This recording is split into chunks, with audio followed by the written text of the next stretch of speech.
Hey guys, welcome back to Quick Assist. And today I'm going to be telling you a little secret.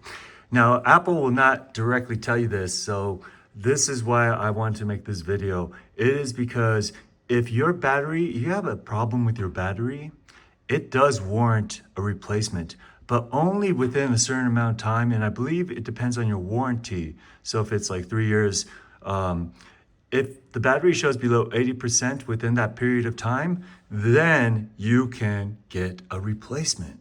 Okay, so how do we find out where our battery, the battery condition is? We're gonna go to the Apple icon right here.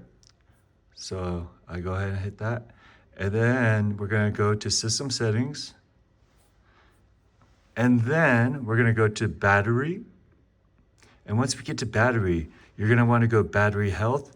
Right now it says normal, but once we click on it, you'll see maximum capacity. And then you wanna make sure that it's not below 80%.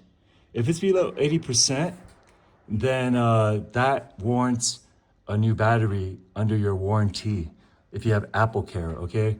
So then, yeah, go ahead and make sure to check that out. Once again, once you go to Apple icons, then you go to System Settings, then you're gonna get to the options here. You're gonna wanna go to Battery, and then once you go to Battery, check out your battery health. And then right now, mine's is 87%.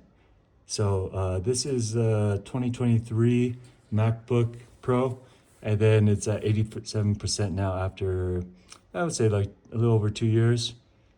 So yeah, if it's below 80%, you can go to the Apple Store and then ask for a replacement. All right, guys, so go ahead and check that out. I hope it helps, and I will see you in the next video. Please like or subscribe if it helps. See you next time. Bye-bye.